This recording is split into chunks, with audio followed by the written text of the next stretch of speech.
नमस्कार, बहुत बहुत स्वागत आप सभी का सत्यादि शर्मा परिवार में। और आप देखेंगे आज से पटवारी परीक्षा के लिए जो भी प्रश्न पत्र में पूछा गया वो सब आपके द्वार पर होगा। जुड़े रहिएगा सत्यादि शर्मा क्लासेस के साथ यूट्यूब चैनल पर। बस एक बात बता दो आप इधर कि एक सामान्य प्रश्न नहीं पूछना है, आप बस इतना बता दो कि सीक्वेंस वाइज आ रहे हैं क्या सब क्वेश्चन 25-25 ऐसा आ रहे हैं? नहीं, थोड़ा आगे पीछे हो रहा है। मतलब जैसे मैनेजमेंट के 25 क्वेश्चन है तो वो एक साथ नहीं मिल रहे? मेरे तो लाइन से ही रहे हैं, लेकिन क्या कुछ ज़्यादा भी हो रहे हैं, कुछ कम भी हो रहे हैं। मतलब 25 से ज़्यादा क्वेश्चन भी पूछे जा रहे हैं, ऐसा है? 25-25 फिक्स नहीं है? नहीं। और आप मतलब हर एक के एक हाथ के ही ज़्यादा पड़े हैं, सबके नहीं। आप इतना बताइए कि 8 जो सब्जेक्ट है उसमें से आपको कौन सा ऐसा लगा कि ये ज़्यादा टफ है? साइंस। मैनेजमेंट का क्या कहेंगे आप? मैनेजमेंट बहुत सिंपल था। बहुत सिंपल था नोगे कि ये थोड़ा अच्छा दूसरों के मुकाबले टफ लगा। वो थोड़ी मैथ ही लगी थी मुझे। मैथ हाँ, क्योंकि एडवांस था। बाई चार्ट के मेरे में 3-4 क्वेश्चन थे और सबसे ज़्यादा तो हालांकि वो उसके क्वेश्चन आए थे टाइम एंड वर्क के लगभग 5-6 क्वेश्चन थे। 6 क्वेश्चन टाइम एंड वर्क के। टाइम एंड वर्क के 5 से 6 क्वेश्चन। 5 से 6 क्वेश्चन थे। एडवांस में पाई चार्ट के 3-4 थे। मेंसुरेशन से एक आया था, उसने माध्य विचलन और मानक विचलन दिए थे, इनका मतलब अंतर दिया था, ऐसा था। एक क्वेश्चन होता है। और इसके अलावा नंबर सिस्टम सिंप्लीफिकेशन से आए थे। CISI से कोई भी नहीं आया, एक भी क्वेश्चन नहीं आया। लाभ हानि आया था, मिक्सचर लाभ हानि आया था। अनुपात रेशो भी आया था, रेशो से समयकार से भी आया था, एक क्वेश्चन आया था समयकार से। एवरेज से भी आया था। इधर के मतलब अर्थमेटिक में CISI की छोड़े सबसे एक मतलब उसका बोट स्टेम नाव धारक नहीं आया, ट्रेन का नहीं आया, आयु का नहीं आया, इन तीनों से नहीं आया। बहुलक वगैरह आए थे, बहुलक एक ही आया था, उससे मैथमेटिक्स से अंतर दे के पूछा था, एक क्वेश्चन उसका था। रीजनिंग में कौन सा ऐसा टॉपिक लगा जो ज़्यादा आपका टाइम कंज्यूम कर रहा है, ज़्यादा समय ले रहा है? रीजनिंग का ऐसा कोई टॉपिक जो ज़्यादा टाइम ले रहा है? सर इसमें तो रीजनिंग में अपन बोले तो नॉन बल्बर रीजनिंग होती है ना, कथन फक्ति, वो तो आया ही नहीं। एक भी कथन निष्कर्ष नहीं आया, वो तो आया ही नहीं। ठीक है। हाँ जी, आपका सपना वास्केल। अच्छा, सपना, ओके। कैसा रहा पेपर? ठीक रहा। अच्छा, नंबर स्क्रीन पे बता दे रहे हैं? स्क्रीन पे नंबर बता रहे हैं, ओके। क्या लग रहा है आपको कि वाकई में 25-25 करके 8 सेक्शन अलग अलग हैं व्यवस्थित या नहीं? नहीं, मेरे को तो नहीं लगा। मतलब आपको उसमें थोड़ा समय लगा प्रश्न ढूंढने में? हाँ, जीके के साथ जीके नहीं है पूरा? नहीं है। मैथ्स के साथ पूरा मैथ्स नहीं है? मैथ्स और रीजनिंग एक साथ। हाँ, मतलब ये आप तय नहीं कर पा रहे हैं कि मैथ्स का क्वेश्चन है, रीजनिंग का क्वेश्चन है। मैनेजमेंट के क्वेश्चन में आपको किस तरह के क्वेश्चन मिले ज्यादातर?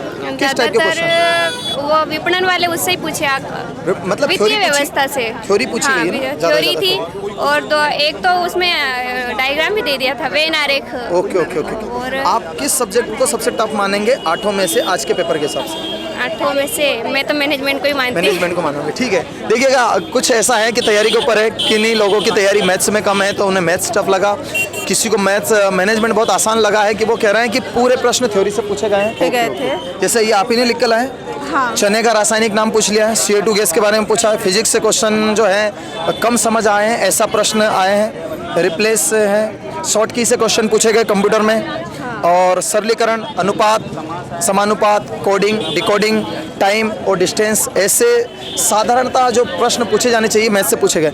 मैनेजमेंट के किस टाइप के प्रश्न रहे?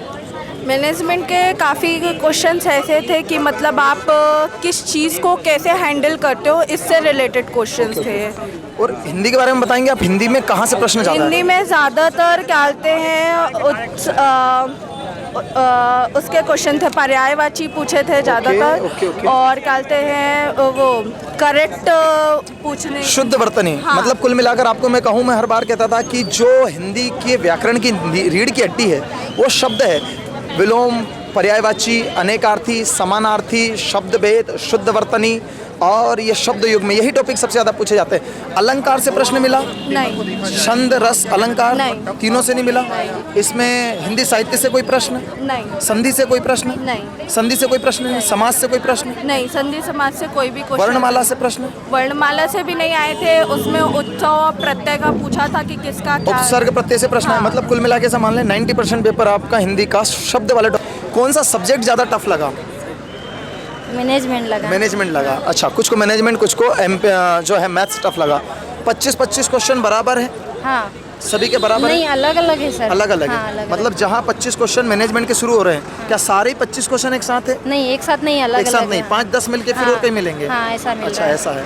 तो क्या इस तरह के पेपर में आपको ऐसा लगा कि समय बहुत ज़्यादा लग रहा है प्रश्नों को ढूंढने में? हाँ। समय तो लग रहा है ना। क्या कहेंगे आप, इंग्लिश किस तरह की रही है? इंग्लिश तो टफ है। टफ रही है इंग्लिश में। हाँ तो दोस्तों ये रहा आपका एनालिसिस, बहुत शॉर्ट एनालिसिस है क्योंकि यहाँ पर सभी बच्चे जो हैं बहुत जल्दबाजी में हैं। पेपर को जो है बहुत सारे एनालिसिस यहाँ पर चल रहे हैं। तो अभी हम एग्जाम सेंटर से बिल्कुल आप लोगों के लिए वीडियो लेकर आए हैं एकदम सटीक। अगर मैं कंक्लूजन निकालूँ, उपसंहार बताऊँ आप लोगों को इस एनालिसिस का, तो मैं यही कहूँगा कि पेपर बहुत कठिन नहीं है, पटवारी परीक्षा बहुत बड़ी है। आप एक चीज़ बिल्कुल मानकर रखिए, ये कंक्लूजन सुनकर ही जाएं कि इतने दिनों तक परीक्षा चलेगी कि इतने प्रश्न बनने हैं कि प्रश्नों का लेवल एकदम से नहीं बढ़ाया जा सकता और बहुत हार्ड पेपर नहीं बनाया सकता है। सामान्य पेपर रहेगा। मैं इसे बहुत सरल, बहुत कठिन के बीच में एक सामान्य पेपर कहूँगा। जैसा कि सर भी हमारे साथ रहे, हम सभी लोगों ने यही सुना है कि सामान्यतः बच्चे बहुत डरे हुए नजर नहीं आए हैं। बस ये है कि आज पहला पेपर, पहली शिफ्ट थी तो अनायास ही उन लोगों ने सामना किया। लेकिन आप वो विद्यार्थी रहेंगे जो ऐसे ही एनालिसिस को सुनकर अपना माइंड सेट करेंगे। पढ़ते वही रहिए जो आप पढ़ रहे हैं, ज़्यादा टेंशन लेने की आवश्यकता नहीं है। बाकी अंत में आपसे बात करेंगे ठाकुर सर। भैया सभी को नमस्कार और आगामी एग्ज़ाम के लिए आप सभी को शुभकामनाएं। पेपर का लेवल एकदम इजी है, आसान है। जैसा कि पहले ही हम लोगों ने आप लोगों को बता दिया था कि मैथ्स में आपको डरने की आवश्यकता नहीं है। एडवांस के भी क्वेश्चन मिलेंगे और अर्थमेटिक के भी मिलेंगे, ये आपको पहले ही हम लोगों ने बता दिया था। जैसे बहुत सारे लोग घबराए हुए थे कि क्या केवल एडवांस आएगा, नहीं ऐसा नहीं है। अर्थमेटिक की संख्या ज़्यादा है, एडवांस की संख्या कम है और पेपर का लेवल एकदम सामान्य है। साथ ही साथ रीजनिंग भी बहुत ही सामान्य सी पूछी गई है। रीजनिंग में ऐसा नहीं हुआ, आबकारी के समय रीजनिंग में क्या हुआ था कि रीजनिंग का लेवल बहुत हाई चला गया था। आबकारी के पेपर में रीजनिंग बहुत टफ पूछी गई थी, बहुत अलग पूछ ली गई थी, लेकिन इस बार सामान्य रीजनिंग ही पूछी गई है, इसलिए घबराने की आवश्यकता नहीं है। और एमपीजीके, आबकारी के पेपर में एमपीजीके नहीं आया था, लेकिन इस बार एमपीजीके आया है, तो एमपीजीके भी अपने को फोकस करने की आवश्यकता है। जीएस में भी सामान्य क्वेश्चंस आए हैं, ज़्यादा टफ क्वेश्चंस वहाँ भी देखने को नहीं मिले। मैनेजमेंट बहुत ही सामान्य आया है। बहुत जिन्होंने डीप में पढ़ा था उन लोगों का पता चल चुका होगा कि हम लोगों ने जैसा पढ़ाया बिल्कुल मैनेजमेंट उसी टाइप का आया, ज़्यादा डीप उसमें गया ही नहीं है। इसलिए आप बरकरार रहिए, पढ़ते रहिए और अच्छे नंबर आपके आएंगे। ऐसी शुभकामनाएं सत्यादि शर्मा क्लासेस आपके लिए प्रसिद्ध करता है। बहुत बहुत धन्यवाद, थैंक यू वेरी मच। अभी आप लोगों को ये तो है आपका 15 मार्च की पहली शिफ्ट का, 15 मार्च की दूसरी शिफ्ट का भी एनालिसिस इसी तरह से आप लोगों को वीडियो के साथ प्रोवाइड किया जाएगा।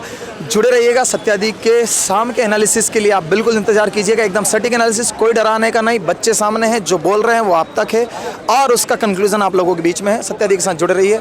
जय हिंद, जय भारत।